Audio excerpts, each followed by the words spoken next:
नमस्कार दोस्तों, JS बायोगुरु channel में आपका हार्दिक स्वागत है।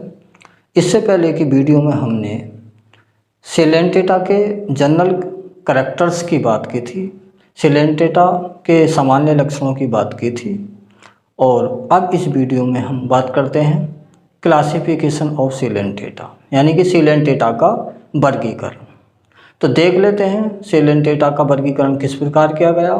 सिलेंटेटा फाइलम को 3 क्लास में बांटा गया। कितनी क्लास में बांटा गया पेट्रोल वालों? 3 क्लास में। मेरे साथ रिपीट करो ज़रा। हाइड्रोजोआ, क्या बोला मैं? हाइड्रोजोआ पहला क्लास है। सेकंड क्या है? स्काइफोजोआ, क्या है? स्काइफोजोआ। और जो थर्ड क्लास है वो है एंथोजोआ। मेरे साथ बोलो, एंथोजोआ। एंथोजोआ का सेकंड नाम है एक्टिनोजोआ। क्या बोला मैं? एक्टिनोजोआ। कभी कभी नाम पूछ लेता बदल के कि एंथोजोआ को क्या कहते हैं? एक्टिनोजोआ भी कहते हैं। तो हमने सिलेंटेटा फाइलम को 3 क्लास में डिवाइड किया। पहला क्या है? हाइड्रोजोआ, दूसरा स्काइफोजोआ और तीसरा एक्टिनोजोआ या एंथोजोआ। अब इनके हम एग्जाम्पल की बात करेंगे, इसके क्या क्या एग्जाम्पल हैं। इनके जो करैक्टर्स हैं, हर क्लास के, तीनों क्लास के जो करैक्टर्स हैं, जो लक्षण हैं, उसका मैं तुलनात्मक रूप से उन्हें बताऊंगा ताकि याद करने में आसानी रहे। उसके एक टेबल द्वारा मैं उनकी कंपैरेटिव स्टडी हम करेंगे बाद में। पहले हम इसका क्लासिफिकेशन और उसके एग्जाम्पल समझ लेते हैं। तो पहली क्लास है क्लासिफिकेशन ऑफ सिलेंटेटा, जिसे हमने निडेरिया भी बोला था। क्या बोला था? निडेरिया।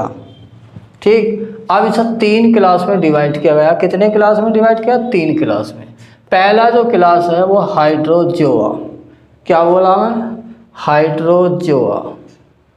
इसके एग्जाम्पल देख लेते हैं।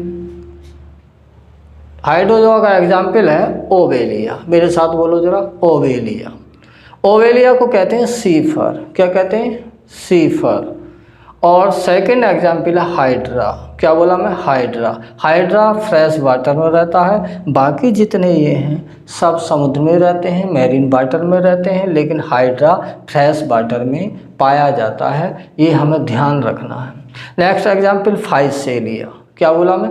फाइसेलिया। इसे कहते हैं पोर्टुगीज मैन ऑफ वार, मतलब पुर्तगाल का युद्ध टैंक। क्या बोला मैं? पुर्तगाल का युद्ध टैंक किसे बोलते हैं? फाइसेलिया को। और नेक्स्ट एग्जाम्पल है मिलीपोरा। क्या बोला मैं? मिलीपोरा। मेरे साथ बोलो ज़रा, मिलीपोरा। मिलीपोरा, मुझसे मिलो पैटिल वालों, मिलीपोरा। इसका नाम है स्टिंग कोरल। क्या कहते हैं इसे? Sting coral. स्टिंग का मतलब आप जानते हो, दंश। तो मिलीकोरा को स्टिंग कोरल बोलते हैं। नेक्स्ट एग्जाम्पल है बलेला। क्या बोला मैं? बलेला। बलेला को कहते हैं लिटिल सेल। क्या बोलते हैं? Little cell. और नेक्स्ट जो है वो एग्जाम्पल है पोरपिटा। मेरे साथ बोलो, पोरपिटा। तो क्या हुआ? कोड भी बना सकते हैं इसका।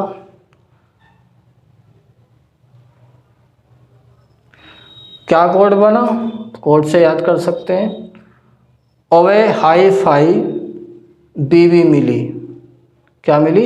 हाई फाई बीवी मिली और बेलन से पिटा। ओवे हाई फाई क्या मिली? बीवी मिली और बलेला मीन बेलन से पौर पिटा, यानी पिटा, बेलन से पिटा। याद करने के लिए है ये बस। अवे हाई फाई मिली, क्या बीवी मिली होगी और क्या, और बेलन से पिटा। चलो नेक्स्ट क्लास की बात कर लेते हैं। स्काइफोजोआ। मेरे साथ बोलो, स्काइफोजोआ। ये सेकंड क्लास है। इसका एग्जाम्पल है ओरेलिया। मेरे साथ बोलो, ओरेलिया। ओरेलिया को क्या कहते हैं? जेलीफिश कहते हैं। क्या कहते हैं? जेलीफिश। क्या जेलीफिश कहते हैं तो क्या ये मछली होगी? तो ये मछली नहीं है। ज़रूरी नहीं है जिसके साथ फिश लगा हो वो मछली हो। बहुत सारी ऐसी फिश है जिसके साथ फिश लगा होता है लेकिन वो मछली नहीं होती। उसकी मैं वीडियो अलग से बनाऊंगा। सेकंड राइजोस्टोमा, क्या बोला मैं, राइजोस्टोमा। अब जो राइजोस्टोमा है इसमें बहुत सारे माउथ पाए जाते हैं, लिखा मनी माउथ। नेक्स्ट सायोनिया, क्या बोला मैं, सायोनिया। सायोनिया को कहते हैं सन जेली, क्या बोलते हैं, सन जेली। तो ये स्काइफोजोआ क्लास के एग्जाम्पल हुए। इसमें ये ओरेलिया बहुत इम्पोर्टेंट होती है, ओरेलिया इम्पोर्टेंट है। नेक्स्ट क्लास की बात कर लेते हैं, तीसरे की। ये तीसरी क्लास है और ये दूसरी क्लास थी और ये पहली क्लास थी। तीसरी एंथोजोआ और एक्टिनोजोआ। इसके एग्जाम्पल देख लेते हैं। एंटीपिथेस, क्या बोला मैं, एंटीपिथेस। एंटीपिथेस को क्या कहते हैं, ब्लैक कोरल कहते हैं, काला कोरल कहते हैं, काला मूंगा कहते हैं। कोरल का मतलब मूंगा। ऑस्ट्रिया, ऑस्ट्रिया को कहते हैं स्टार कोरल, स्टार मूंगा कहते हैं। जो लोग मूंगा पहनते हैं अंगूठी वगैरह में, रिंग में, वो जो मूंगा है वो कोरल है, और वो जो कोरल है उस मैरीन समुद्र से प्राप्त होता। तो ये वही वाले कोरल हैं। समुद्र रत्नों से भरा पड़ा है, समुद्र में बहुत सारे रत्न हैं। जब समुद्र मंथन हुआ था तो उसमें 14 रत्न निकले थे, आप लोगों ने सुना होगा। तो ये कोरल समुद्र में बड़ी कीमती कीमती सामान भरे पड़े हैं। तो Astraea star coral. Next example Alcyonium, Alcyonium. Alcyonium को बोलते हैं डेड मैन फिंगर, क्या बोला मैं, dead man finger. Next example Corallium, क्या बोला मैं, कोरेलियम। कोरेलियम को बोलते हैं रेड कोरल, क्या बोलते हैं, रेड कोरल, यानी लाल मूंगा। तो कोरेलियम को लाल मूंगा बोलते हैं। फंजिया, फंजिया को बोलते हैं मशरूम कोरल, यानी कि मशरूम मूंगा। नेक्स्ट एग्जाम्पल फेबिया, क्या है, फेबिया। नेक्स्ट एग्जाम्पल गोरगोनिया, क्या बोला मैं, गोरगोनिया। गोरगोनिया को बोलते हैं सी फैन, समुद्री पंखा, क्या बोलते हैं, सी फैन, समुद्री पंखा। क्योंकि इसकी स्ट्रक्चर जो होती है वो फैन की तरह होती है, पंखे की तरह होती है, इसलिए सी फैन बोलते हैं। नेक्स्ट एग्जाम्पल हेलियोपोरा, मेरे साथ बोलो, हेलियोपोरा। तो हेलियोपोरा को कहते हैं ब्लू कोरल, नीला मूंगा। नेक्स्ट एग्जाम्पल मी एंड्रिना, जरा ध्यान से देखेंगे। मी एंड्रिना, मी एंड्रिना, मी एंड्रिना, इसे कहते हैं ब्रेन कोरल, मस्तिष्क मूंगा, ब्रेन कोरल। क्योंकि इस कोरल की जो स्ट्रक्चर होती है वो हमारे ब्रेन यानी कि दिमाग से मिलती जुलती होती है, दिमाग की तरह स्ट्रक्चर होती है, इसलिए इसे ब्रेन कोरल बोलते हैं। नेक्स्ट है मैट्रीडियम, मेरे साथ बोलो, मैट्रीडियम। अब मैट्रीडियम को क्या कहते हैं, सी एनीमोन, क्या बोलते हैं, सी एनीमोन, समुद्री एनीमोन। या दूसरा नाम क्या है इसका, और एडमसिया, क्या बोला मैं, एडमसिया। अब ये जो मैट्रीडियम है जिसे सी एनीमोन बोला हमने या एडमसिया, ये सहभोजिता प्रकट करता है। क्या प्रकट करता है, सहभोजिता। अब सहभोजिता क्या होती है, सहभोजिता में दो जीव एक साथ रहते हैं।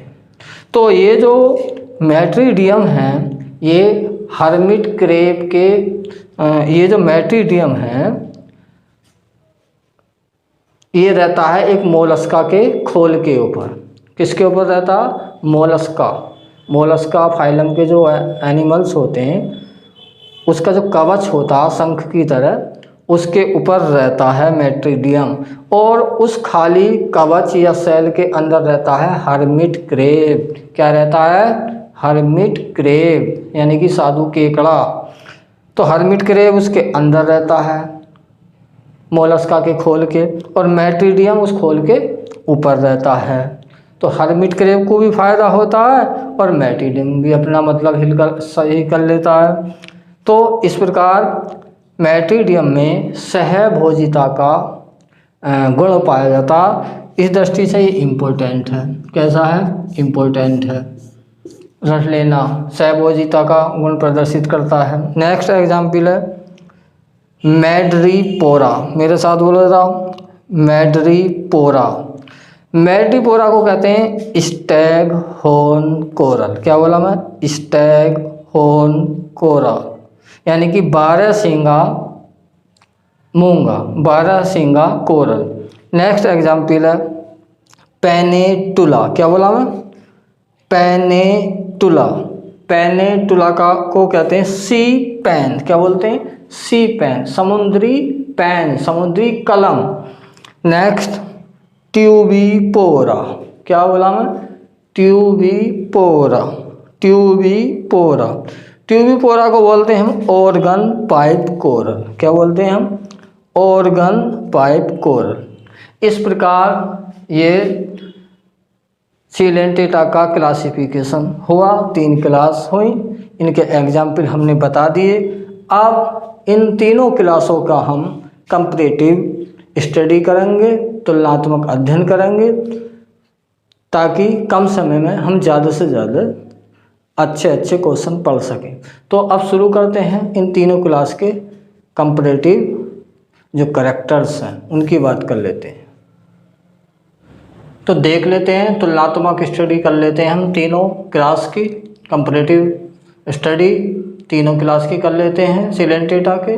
तो टेबल बनाइए, जैसे कि आप टेबल में देख पा रहे हो, सीरियल नंबर, करैक्टर्स यानी लक्षण, और ये क्लास का नाम है हाइड्रोजोआ, सेकंड क्लास स्काइफोजोआ और थर्ड क्लास एंथोजोआ।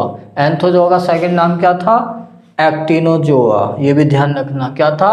एक्टिनोजोआ।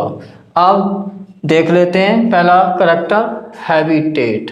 हैबिटेट मतलब कहाँ वास होता है उनका। तो ये जो रहते हैं हाइड्रोजोआ, ये रहते हैं मैरीन में। कहाँ रहते हैं? मैरीन, यानी समुद्री होते हैं। लेकिन कुछ फ्रेश वाटर में भी पाए जाते हैं। Fresh water. हाइड्रोजोआ क्लास के एनिमल कैसे होते हैं? समुद्री होते हैं, लेकिन कुछ फ्रेश वाटर में पाए जाते हैं, जैसे कि हाइड्रा। हाइड्रा फ्रेश वाटर में पाया जाता है, ये याद रखना, ये बहुत इम्पोर्टेंट क्वेश्चन है कि हाइड्रा फ्रेश वाटर में रहता है। ठीक। नेक्स्ट स्काइफोजोआ, ये सब मैरीन होते हैं। कैसे होते हैं? मैरीन। मैरीन मीन समुद्री होते हैं। और ये एंथोजोआ वाले, ये भी मैरीन होते हैं। कैसे होते हैं? मैरीन, यानी समुद्री होते हैं। नेक्स्ट करैक्टर की बात कर लेते हैं स्टेज। स्टेज मीन अवस्था। कौन कौन सी अवस्थाएं पाई जाती हैं? मैंने जनरल करैक्टर में बताया था कि पोलिप और मेडूसा अवस्थाएं पाई जाती हैं। तो देख लेते हैं कौन सी स्टेज। इसमें हाइड्रोजोआ में इसमें केवल पोलिप पाई जाती है। क्या पाई जाती है? Polyp stage. क्या पाई जाती है? Polyp stage. और स्काइफोजोआ में कौन सी पाई जाती है? मेडूसा। मेरे साथ बोलो, पैटर्न मान लो, मेडूसा। मेडूसा अवस्था पाई जाती है। पोलिप अवस्था अब्सेंट होती है। पोलिप कैसी होती है? अब्सेंट। कैसी होती है? अब्सेंट। यदि पाई भी जाती है तो वो अल्प विकसित होती है। कैसी होती है? अल्प विकसित, वरना अब्सेंट ही होती है।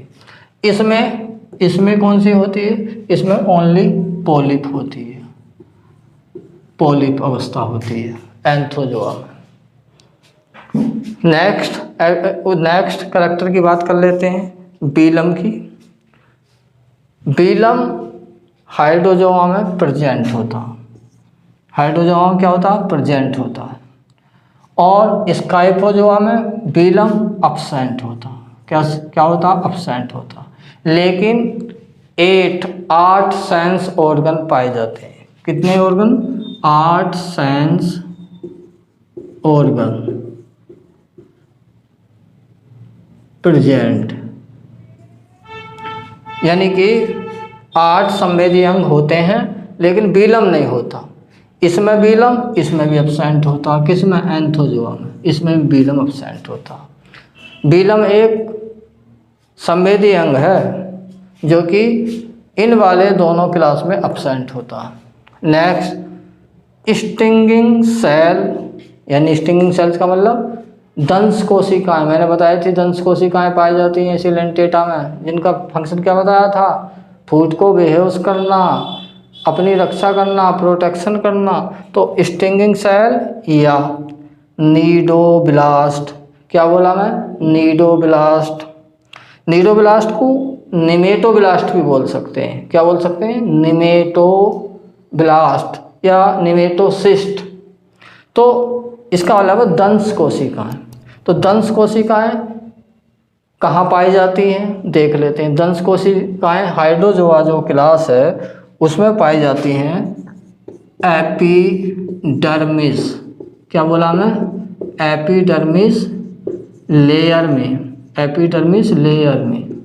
किस में पाई जाती हैं, एपिडर्मिस लेयर में। और जो स्काइफोजोआ है उसमें कहाँ पाई जाती हैं, एपिडर्मिस एंड गैस्ट्रोडर्मिस,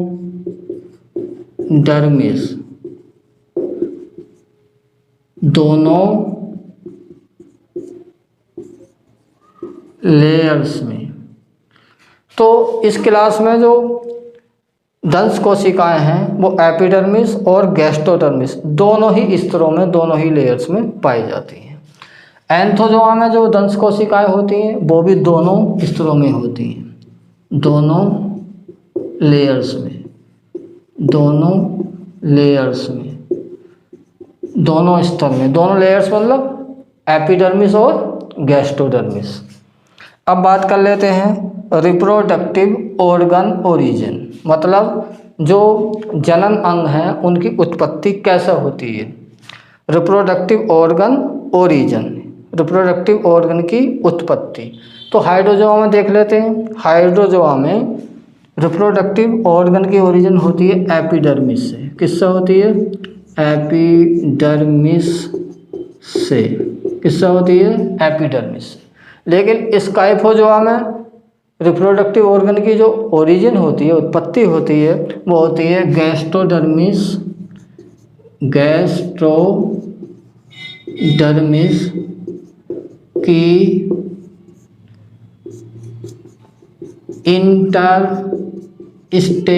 इंटरस्टेटिशियल सेल से। किससे, गैस्ट्रोडर्मिस की इंटरस्टेशियल सेल से।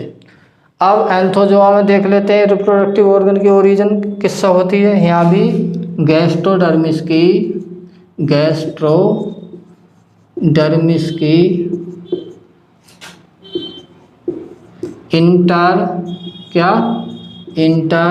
इंटरस्टेशियल सेल, यहाँ भी गैस्ट्रोडर्मिस की इंटरस्टेशियल सेल से रिप्रोडक्टिव ऑर्गन की ओरिजिन होती है। नेक्स्ट आता है अल्टरनेशन ऑफ जेनरेशन, मेरे साथ बोलो ज़रा, अल्टरनेशन ऑफ जेनरेशन यानी कि पीढ़ी एकांतरण। क्या बोला मैं, पीढ़ी एकांतरण। जैसा कि जनरल कैरेक्टर्स में मैंने समझाया था, पीढ़ी एकांतरण का मतलब कि इसमें कई सारी पीढ़ी होती है, यानी कि सिलेंटेटन जो एनिमल्स होते हैं वो पॉलीमॉर्फिज्म शो करते हैं। पॉलीमॉर्फिज्म मतलब बहुरूपता, अर्थात बहुरूपिया होते हैं, एक से अधिक रूपों में पाए जाते हैं। तो मेनली दो स्टेज होती हैं, पोलिप और मेडूसा, जो एक के बाद आती रहती हैं। तो इसे कहते हैं पीढ़ी एकांतरण, एक पीढ़ी के बाद दूसरी पीढ़ी का आना, इस चक्र के रूप में चलना पीढ़ी एकांतरण या अल्टरनेशन ऑफ जनरेशन कहलाता है। तो देख लेते हैं अल्टरनेशन ऑफ जनरेशन किस क्लास में पाया जाता है। हाइड्रोजोआ में प्रेजेंट होता, क्या होता, प्रेजेंट, इसमें पाया जाता है यानी। और अल्टरनेशन ऑफ जनरेशन यानी पीढ़ी एकांतरण स्काइफोजोआ में अब्सेंट होता, एंथोजोआ में अब्सेंट होता, इन दोनों में अब्सेंट होता और इस क्लास में प्रेजेंट होता। अब एग्जाम्पल देख लेते हैं, क्या देख लेते हैं, उदाहरण। हाइड्रोजोआ का उदाहरण मैंने बताया था आपको, इसमें हाइड्रा आता, फाइसेलिया आता, ओवेलिया आता। तो हाइड्रा लिख देता हूँ, हाइड्रा। स्काइफोजोआ में का एग्जाम्पल क्या है, ओरेलिया। ओरेलिया को क्या बोला था, जेलीफिश, ओरेलिया, ओरेलिया ये एग्जाम्पल हो गया। इसका एंथोजोआ के बहुत सारे एग्जाम्पल बताए थे मैंने। मी एंड्रीना बताया था जिसे ब्रेन कोरल कहा था, एल्सायोनियम बताया था, कोरोलियम बताया था जिसे कि रेड कोरल बताया था, एंटीपिथेस बताया था, गोरगोनिया बताया था, पेनेटुला बताया था, फेबिया बताया था, एंटीपिथेस बताया था, हेलियोपोरा बताया था। बहुत सारे एग्जाम्पल एंथोजोआ या एक्टिनोजोआ के बताए थे। तो इस प्रकार ये सीलेंटेटा फाइलम का जनरल कैरेक्टर्स और क्लासिफिकेशन कंप्लीट होता है। इस वीडियो में हमने सीलेंटेटा के जो क्लासिफिकेशन है उसकी बात की, ये अब कंप्लीट होता है। अब इससे आगे हम सीलेंटेटा के अदर क्वेश्चन की बात करेंगे। यदि मेरी वीडियो आप लोगों को पसंद आती है, मेरा टीचिंग मेथड आप लोगों को पसंद आता है, तो मेरी वीडियो को ज़रूर लाइक करें, शेयर करें, सब्सक्राइब करें, ताकि मुझे मोटिवेशनल प्रेरणा आप लोगों की मिलती रहे और मैं ठीक तरह से अच्छी तरीके से अच्छे उत्साह के साथ आपको वीडियो प्रोवाइड कराता रहूँ। Thank you. मिलते हैं फिर नेक्स्ट वीडियो के साथ।